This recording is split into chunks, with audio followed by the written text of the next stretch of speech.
Hey DC Collectors, welcome to a brand new episode of the show. Today we're taking a look at the McFarlane Toys DC Multiverse Batman Last Night on Earth Omega action figure. But before we get into this review, like always, if you will, hit that subscribe button and that like button. I sure would appreciate it. Now, let's get on with the review. If you aren't familiar with this character, do not worry. I will tell you who he is. He is the main villain for Batman, the Last Night on Earth miniseries from Scott Snyder and Greg Capullo. If you haven't read it, I highly recommend you go out, buy the 3-issue miniseries. It's a DC Black Label title. They're really enjoyable, and think of it as sort of the end of Scott Snyder and Greg Capullo's Batman death metal and metal kind of run. This is sort of, the series takes place in the future of the DC universe. Let's take a look at the packaging. As you can see, here is the front of the box featuring the character and the collectible pieces for Bane, which happen to be his legs. Side of the box features that Batman Last Night on Earth logo along with the title of this character. Back of the box features the artwork that this figure is based on. Comes from Batman Last Night on Earth issue number 3. Also, you have the other 3 figures in this set to build Bane. This side of the box just gives you a window look into the figure. Top of the box gives you another look into the figure along with the Batman Last Night on Earth logo. Bottom of the box features the UPC and everything you need to know to find this figure on store shelves. Now that we've taken a look at the packaging, let's dive into this figure. Here is Omega out of the package. First, we're going to start with the accessories. Cool card with art from Greg Capullo. Back of the card features the bio, black DC label disc stand, 2 extra fists for Omega to punch the good guys, the Bane Build-A-Figure parts, which are the legs for Bane. We are only one figure away from building Bane. Now let's look at the Omega figure.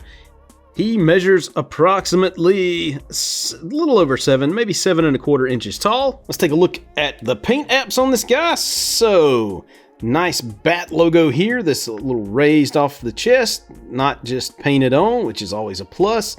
Love the line work here, although the paint job could have been a little better on this. This is like the first real issue I've had with line work on a McFarlane figure. Look at that.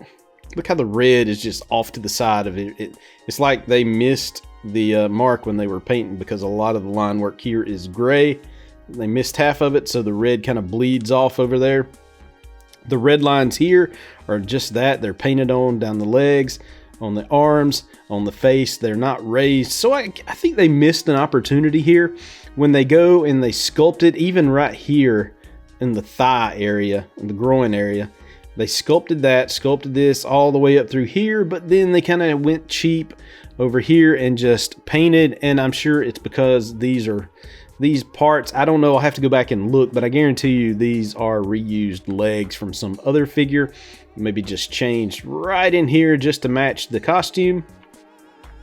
Look at that though. Otherwise, it's a very spot on paint job. Eyeballs look great, or the eye slits look good.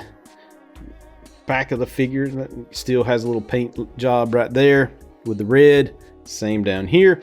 All right, let's look at the sculpt on this thing. So Omega's just got this mask on. I really hope, and this is a spoiler alert, people. If you haven't read the book, you might want to turn away.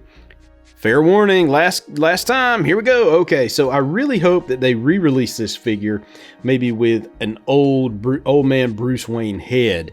That would be awesome. All scarred up, gnarled up. That would be great. Will they do it? I don't know. Or maybe better yet, why didn't McFarlane just release like just a pack of heads of different things so we could just do swap outs on all these things? That would be awesome. But that's a pipe dream right there. Other than that though, this thing, I mean, let's look at the articulation on him first. Head is on a ball swivel, so he can turn. He can do all sorts of cool things there.